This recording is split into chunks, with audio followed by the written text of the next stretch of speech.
Yohanes 20 ayat 25. Maka kata murid-murid yang lain itu kepadanya, kami telah melihat Tuhan. Tetapi Thomas berkata kepada mereka, sebelum aku melihat bekas paku pada tangannya, dan sebelum aku mencucukkan jariku ke dalam bekas paku itu, dan mencucukkan tanganku ke dalam lambungnya, sekali-kali aku tidak akan percaya. Oke, shalom saudaraku, kita ketemu channel Pelita Kakiku karena firman-Mu adalah pelita bagi kakiku dan terang bagi jalanku. Beberapa hari ke depan, tanggal 18 ini kita akan merayakan kenaikan Yesus ke surga. Dan seperti yang pernah saya buat dalam video sebelumnya, setelah Yesus bangkit, pada hari-hari ini Yesus menampakkan diri kepada murid-muridnya sampai nanti tanggal 18 kita akan memperingati kenaikan Yesus ke surga. Dan peristiwa Yesus menampakkan diri kepada murid-muridnya ada berlangsung dalam beberapa peristiwa. Dan salah satu peristiwa yang mungkin sangat sering kita dengar, sangat sering kita lihat adalah yang tadi kita baca bagaimana pada waktu itu Yesus menampakkan dirinya dan Thomas tidak ada di sana. Sampai kemudian murid-murid yang lain memberitahukan kepada Thomas bahwa kami telah melihat Tuhan. Dan Thomas, satu pribadi murid Yesus, yang kemudian berkata bahwa sebelum aku mencucukkan jariku dan memasukkan tanganku ke dalam lambungnya, sekali-kali aku tidak akan percaya. Gitu ya. Dalam rangkaian peristiwa bagaimana Yesus menampakkan diri kepada murid-muridnya, salah satu peristiwa yang sering kita lihat adalah peristiwa bagaimana pribadi Thomas. Pada video ini saya akan melihat satu hal yang lain, satu sisi yang positif yang sebenarnya ada pada pribadi Thomas. Biasanya kalau kita bicara soal Thomas, kita hanya mengingat sebagai satu pribadi yang tidak percaya, sebagai satu pribadi yang sebelum dia memasukkan tangannya dan mencucukkan jarinya, maka dia seakan-akan tidak akan percaya. Dan itu yang selalu kita ingat, itu yang selalu kita bicarakan apabila kita bicara pribadi Thomas, gitu ya. Tapi pada video ini saya akan melihat sesuatu hal yang lain, yang justru sesuatu hal yang baik, sesuatu hal yang positif pada pribadi Thomas. Gitu ya. Karena kalau kita perhatikan dalam firman Tuhan, kalau Anda baca lanjutannya, Yesus sama sekali tidak mencela. Yesus sama sekali tidak mengkritik sikap Thomas seperti itu. Di ayat-ayat bawahnya mungkin Anda bisa lihat sendiri. Gitu ya. Nah, pada video ini kita akan melihat beberapa hal positif yang bisa kita ambil, beberapa hal yang baik yang menjadi satu teladan sebenarnya dari apa yang dilakukan oleh Thomas. Di balik ketidakpercayaannya pada saat murid-murid yang lain memberitahukan kebangkitan Yesus, sebenarnya ada sesuatu hal yang baik, ada sesuatu hal yang positif yang ada pada pribadi Thomas, gitu ya. Di sini ada 3 yang akan saya sorot sama-sama. Yang pertama adalah Thomas digambarkan sebagai satu pribadi yang tidak mudah percaya dengan perkataan teman-temannya, gitu ya. Dan tadi saya sudah bilang di awal, Yesus tidak pernah mencela apa yang dilakukan oleh Thomas. Yesus tidak pernah mencela ketidakpercayaan Thomas, gitu ya. Nanti kita akan lihat di bagian yang kedua. Di bagian yang pertama di sini digambarkan bahwa Thomas satu pribadi yang tidak mudah percaya dengan perkataan teman-temannya. Gitu. Dan ini menjadi sesuatu hal yang penting, saudaraku, karena dalam beberapa video saya juga pernah membahas mengenai sesuatu di mana orang seringkali terlalu mudah percaya. Thomas bukan tidak percaya bahwa Yesus akan bangkit dan naik ke surga, tetapi Thomas tidak percaya pada perkataan teman-temannya. Ini yang menjadi pembeda, saudaraku. Gitu ya. Peristiwa kebangkitan satu orang pribadi Yesus yang kemudian bangkit dan naik ke surga, itu bukan suatu peristiwa yang dengan mudah dapat dipercayai. Gitu ya. Dan Thomas menjadi satu pribadi yang tidak dengan mudah mempercayai berita hal itu. Gitu. Dan saya tidak melihat ini sebagai satu bentuk di mana seseorang kemudian bebal dan tidak percaya. Justru saya melihat ini satu bentuk bagaimana seseorang tidak dengan mudah diombang-ambingkan, tidak dengan mudah dimakan oleh satu berita yang bersumber dari orang tertentu, gitu ya. Sekalipun itu dari sesama rekannya, sekalipun itu dari sesama orang-orang yang sama-sama mengenal Yesus pada waktu itu, gitu ya. Nah, ini menjadi sesuatu hal yang menurut saya adalah sesuatu hal yang baik. Anda ingat cerita pada waktu saya pernah membahas satu video tentang kelebihan orang Berea pada saat Paulus melayani bersama dengan rekan pelayanannya pada waktu itu dengan Barnabas, dan kemudian mereka sampai di kota Berea. Dan saya pernah jelaskan bahwa salah satu yang menjadi kelebihan jemaat Tuhan di kota Berea adalah dikatakan dalam firman Tuhan, setiap hari mereka menyelidiki firman Tuhan untuk mengetahui apakah semua yang Paulus ajarkan itu sesuai dengan kitab suci. Gitu ya. Mungkin kita lihat ayatnya sedikit, saudaraku, dalam Kisah Para Rasul 17 ayat 11 dikatakan, orang-orang Yahudi di kota itu, di Berea maksudnya, lebih baik hatinya daripada orang-orang Yahudi di Tesalonika. Kenapa yang membuat mereka lebih baik? Dikatakan di sana karena mereka, orang-orang di Berea, menerima firman itu dengan segala kerelaan hati, dan setiap hari mereka menyelidiki kitab suci untuk mengetahui apakah semuanya itu benar demikian. Ini menjadi satu sikap yang kritis, ini menjadi satu sikap di mana seseorang tidak mudah dengan mudah percaya tentang suatu berita tertentu, tetapi dia mengujinya dalam firman Tuhan, dia mengujinya apakah semuanya sesuai dengan kitab suci. Gitu ya. Hal pertama yang saya lihat baik, satu hal yang positif yang ada pada pribadi Thomas, dia tidak mudah percaya dengan perkataan teman-temannya. Gitu ya. Dan itu membuat Yesus tidak mencela dia. Yesus tidak mencemooh sikap Thomas sebagai satu pribadi yang kurang percaya. Yesus tidak melakukan hal itu. Gitu ya. Dan ini menjadi satu gambaran sebenarnya menjadi satu pribadi yang kritis, menjadi sesuatu pribadi yang ingin membuktikan secara pribadi. Gitu ya. Tidak dengan mudah termakan dengan berita begitu saja. Dan kalau Anda lihat cerita sebelumnya bagaimana murid-muridnya percaya, itu juga semata-mata karena Yesus pernah menampakkan diri sebelumnya kepada mereka, sehingga akhirnya mereka menjadi percaya. Gitu ya. Sementara Thomas pada waktu Yesus menampakkan diri, Thomas tidak ada di sana, dan kemudian murid-muridnya memberitahukan kepada Thomas bahwa mereka sudah melihat Tuhan, dan Thomas tidak percaya sebelum dia mengalaminya pribadi. Gitu ya. Jadi hal yang positif yang saya lihat dari sikap Thomas yang pertama adalah dia menjadi satu pribadi yang tidak mudah mempercayai perkataan siapapun juga, perkataan orang-orang lain di sekitarnya. Gitu ya. Dan ini digambarkan seperti halnya orang jemaat Tuhan di Berea tadi yang menguji segala sesuatu apakah itu benar sesuai dengan firman Tuhan. Gitu ya. Hal yang kedua yang positif yang dilihat pada saya lihat pada pribadi Thomas itu berhubungan dengan hal yang pertama, bagaimana Thomas bilang bahwa sebelum aku mencucukkan jariku dan sebelum aku memasukkan tanganku pada lambungnya, sekali-kali aku tidak akan percaya. Orang mungkin lebih menyorot perkataan tidak akan percayanya. Tapi saya melihat sesuatu hal yang baik bagaimana seseorang harus punya pengalaman personal. Seseorang harus punya pengalaman pribadi dengan Tuhan. Kalau kita mau bandingkan saudaraku, dari semua murid-murid Yesus, cuma Thomas satu-satunya yang pernah memasukkan jarinya ke dalam lambung Yesus. Dan itu Yesus mengizinkan itu semua.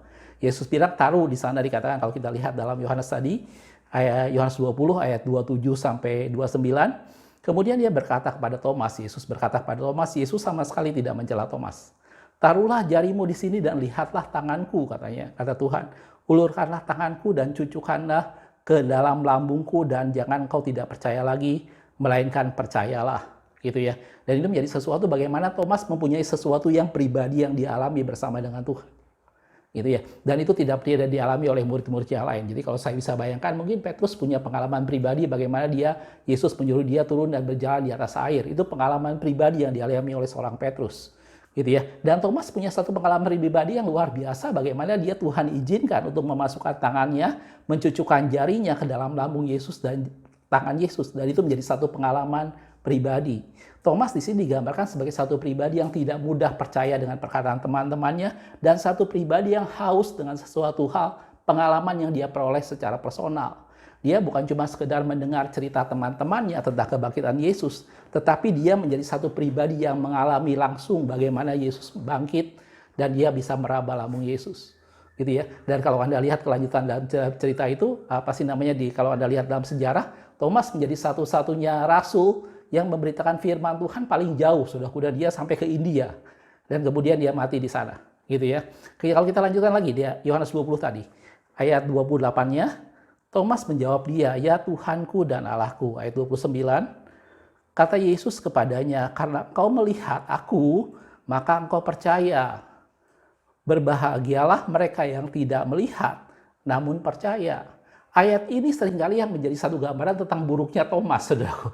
Jadi orang sering menggambarkan bahwa Thomas setelah melihat Yesus baru percaya, tetapi berbahagialah mereka yang tidak melihat namun percaya. Tetapi kalau kita selidiki lebih jauh ayat ini, saudaraku, dua kata melihat dalam ayat itu tertulis dalam bahasa Girika yang berbeda. Gitu ya. Saya ulangi dari Yohanes 20 tadi ayat 29, dikatakan, kata Yesus kepadanya, "Karena engkau melihat aku," itu kata melihat yang pertama, "maka engkau percaya." Lanjutannya, "Berbahagialah mereka yang tidak melihat," itu kata melihat yang kedua, "namun percaya." Gitu ya. Ini saya bilang seringkali kata ayat ini yang menjadi gambaran bagaimana sikap Thomas yang tidak baik, bagaimana dia harus melihat dulu baru percaya. Sehingga Yesus menggambarkan lebih bahagia orang lain yang tidak melihat namun tetap percaya. Tetapi sebenarnya di ayat ini ada dua kata melihat yang artinya berbeda, saudaraku. Gitu ya. Yang pertama tadi dikatakan, "Karena engkau melihat aku, maka engkau percaya." Kata melihat yang pertama itu strong number-nya G3708. Dalam bahasa aslinya ditulis harau, yang artinya sebenarnya sesuatu yang discern clearly, physically, and mentally. Jadi sesuatu yang dia alami secara jelas, sesuatu yang dia alami secara pribadi, baik secara mental maupun secara fisik. Itu kata melihat yang pertama. Karena engkau melihat aku, karena engkau mengalami aku, karena engkau tahu persis siapa aku, maka engkau percaya. Itu kata yang pertama dari kata melihat. Dan ini bicara soal sesuatu di mana orang tidak hanya melihat dengan pandangan mata, tetapi dia mengenal jauh di dalam. Gitu ya. Dan itu berbeda dengan kata melihat yang kedua.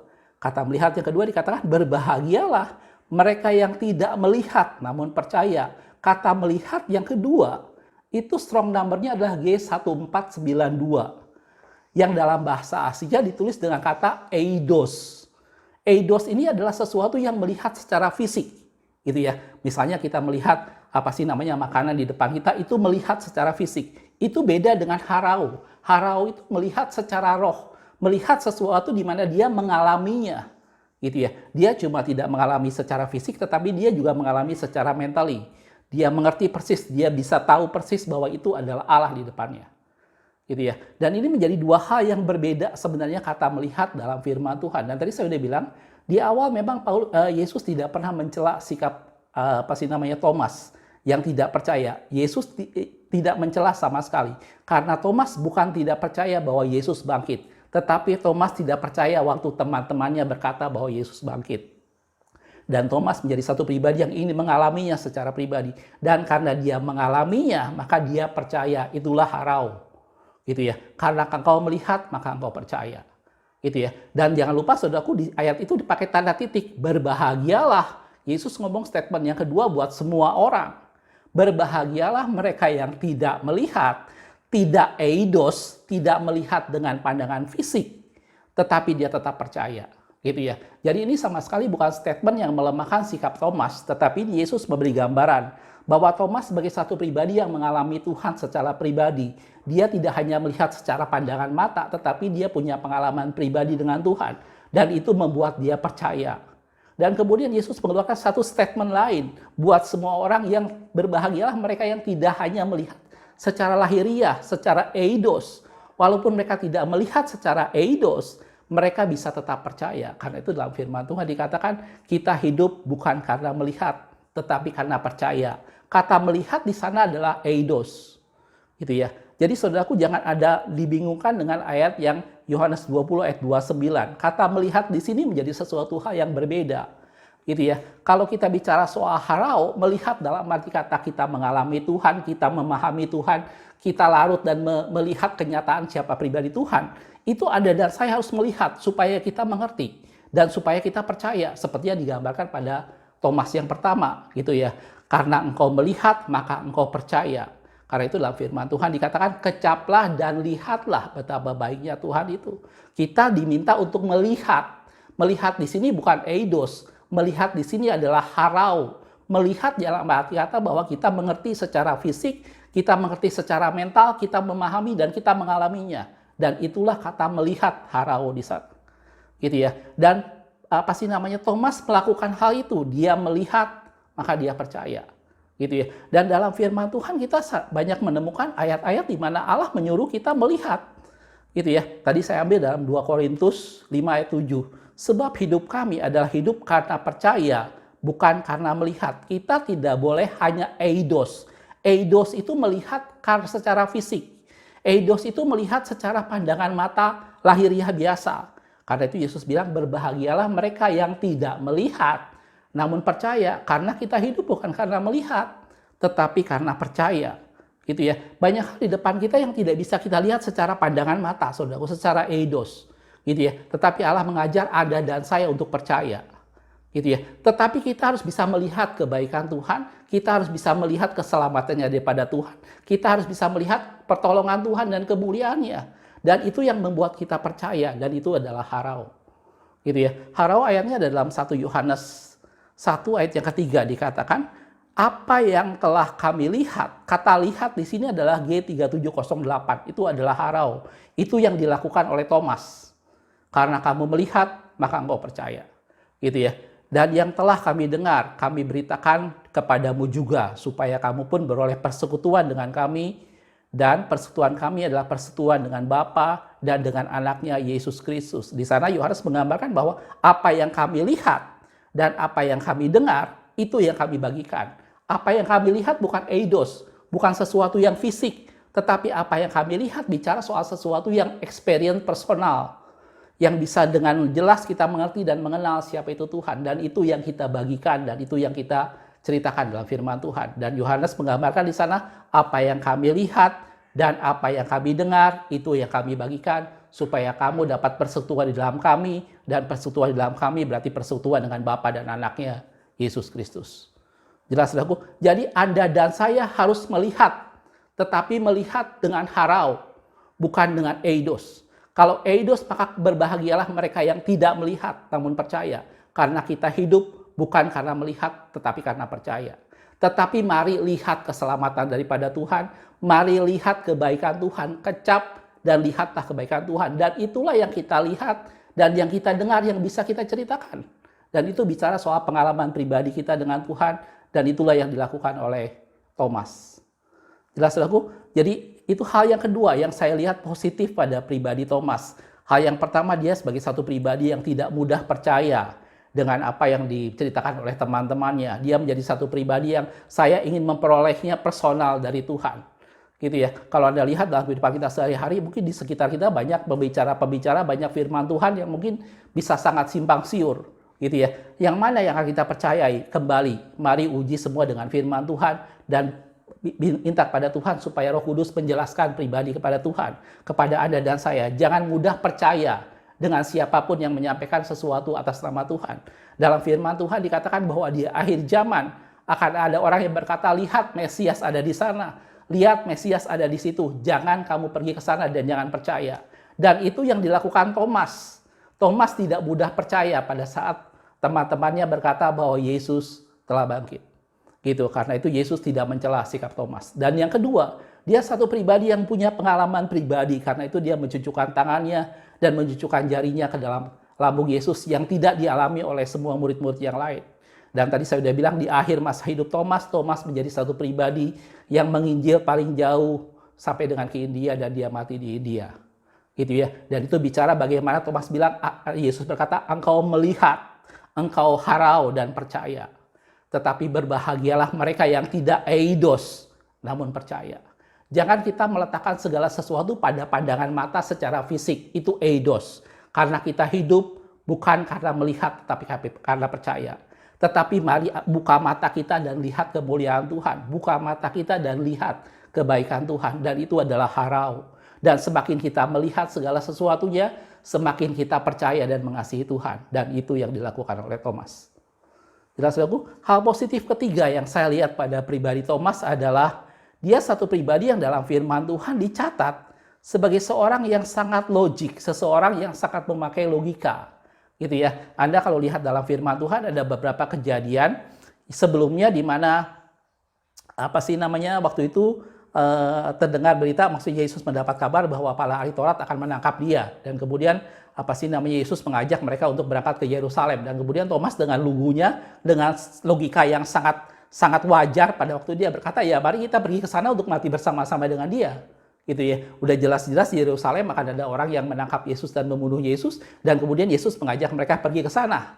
Gitu ya. Tentunya statement ini sangat berbeda dengan sikap yang dilakukan oleh Petrus yang berkata, semoga sekali-kali itu tidak terjadi padamu, dan kemudian Yesus menghardik Petrus pada waktu itu. Kita bisa lihat ayatnya sebentar, saudaraku, dalam Yohanes 11 ayat 16. Lalu Thomas yang disebut Didimus, Thomas dengan Didimus artinya kurang lebih sama, yaitu kembar. Gitu ya.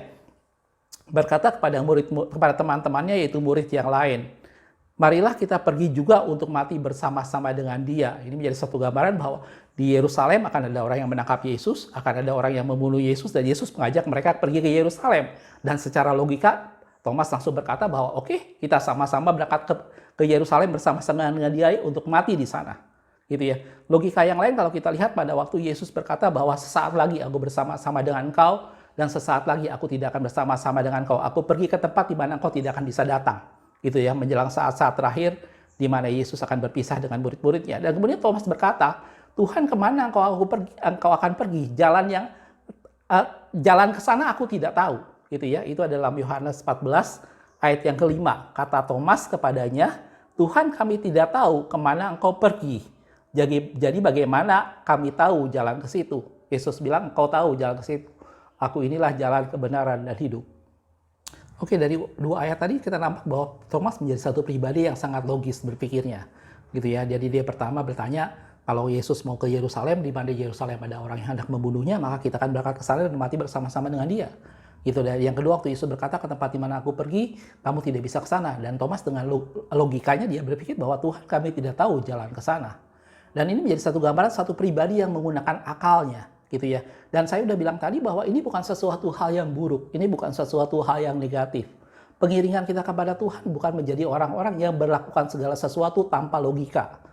Gitu ya. Anda dan saya Tuhan ciptakan kita semua lengkap dengan pemikiran kita, analisa kita, pertimbangan kita. Gitu ya. Dan mengikut Tuhan bukan menjadi sesuatu yang membabi buta, menjadi sesuatu yang orang melakukan sesuatu tanpa pengertian. Gitu ya. Allah mengajar Anda dan saya dan menjadi satu teladan dalam pribadi Thomas, menjadi satu kita bisa lihat satu pribadi yang melakukan memakai logikanya untuk berpikir. Gitu ya. Di sini saya tidak melihat sesuatu hal yang buruk, tetapi di sini saya justru melihat bahwa Anda dan saya sebagai umat Tuhan, mari kita melakukan segala sesuatu dengan menggunakan logika dan akal sehat kita. Tidak jarang bahwa Tuhan memakai pertimbangan kita, pemikiran kita untuk memutuskan segala sesuatu. Gitu ya. Tentunya pada waktu yang cerita Thomas tadi, Thomas menjadi satu pribadi yang menggunakan logikanya secara manusia biasa. Tetapi kita sebagai orang-orang yang tebus Tuhan, mari isi pikiran kita, mari isi hati kita dengan firman Tuhan. Dan kita bisa berpikir dan berperasaan seperti Kristus berpikir. Dan saya pernah membuat video tentang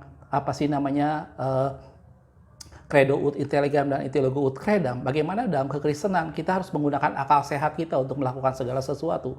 Bagaimana dalam kekristenan kita harus menggunakan logika kita, gitu ya, untuk kita tahu bahwa dalam segala perkara bahwa Allah turut bekerja sama untuk mendatangkan kebaikan buat kita semua. Pertimbangan dan akal sehat menjadi media Tuhan memimpin Anda dan saya. Tetapi isi semua dengan firman Tuhan, bukan dengan pikiran dunia, bukan dengan logika dunia. Gitu ya, tetapi isi pikiran kita dengan firman Tuhan, isi pikiran kita dengan pikiran yang daripada Tuhan sendiri, sehingga kita bisa menggunakannya sesuai dengan kehendak Tuhan. Gitu ya. Dan dari video yang sederhana ini saya mengambil 3 pelajaran penting dari kehidupan Thomas yang biasanya kita selalu pandang sebagai sesuatu hal yang negatif. Pertama, Thomas menjadi satu pribadi yang tidak mudah percaya. Gitu ya. Thomas menjadi satu pribadi yang sangat concern dengan setiap berita dan dia tidak mudah begitu saja percaya. Dan ini menjadi pelajaran yang baik buat Anda dan saya. Jangan mudah percaya dengan pemberitaan apapun juga yang disampaikan orang, atau pemberitaan atau firman Tuhan apapun yang disampaikan orang, sebelum Anda pribadi menerimanya sendiri daripada Tuhan dan mengujinya apakah sesuai dengan firman Tuhan. Dan yang kedua, Thomas menjadi satu pribadi yang melihat, tetapi bukan melihat secara eidos dan pandangan mata, tetapi menjadi satu pribadi yang melihat dengan harau. Bagaimana dia mengalaminya, bagaimana dia memperolehnya pribadi dengan Tuhan, dan itu menjadi satu pengalaman pribadi. Dan firman Tuhan mengajarkan Anda dan saya untuk mengecap dan melihat betapa baiknya Tuhan. Dan kita hidup bukan karena melihat, bukan dengan eidos, tetapi kita hidup karena percaya. Jangan menjadi satu pribadi yang ingin membuktikan segala sesuatu dengan pandangan mata, tetapi mari belajar melihat dengan hati kita, dan kita melihat bahwa itu adalah pekerjaan Tuhan. Dan itu yang dilakukan Thomas. Karena engkau harau, karena engkau melihat, maka engkau percaya. Berbahagialah mereka yang tidak eidos, namun percaya, kata firman Tuhan. Dan yang ketiga, digambarkan di sana ada Thomas, satu pribadi yang menggunakan logikanya, menjadi satu pribadi yang melakukan segala sesuatu dengan mempertimbangkan dan memikirkan semuanya. Gitu ya. Dan itu menjadi pelajaran yang baik buat Anda dan saya. Jelas saudara, mudah-mudahan dari video yang sederhana ini menjelang kenaikan Yesus ke surga, saat-saat di mana Kristus menampakkan diri kepada murid-muridnya, momen di mana Kristus menampakkan diri kepada Thomas, kita bisa menarik pelajaran dari dalamnya. Makasih sudah menonton, kita ketemu di video berikutnya. Tuhan Yesus memberkati.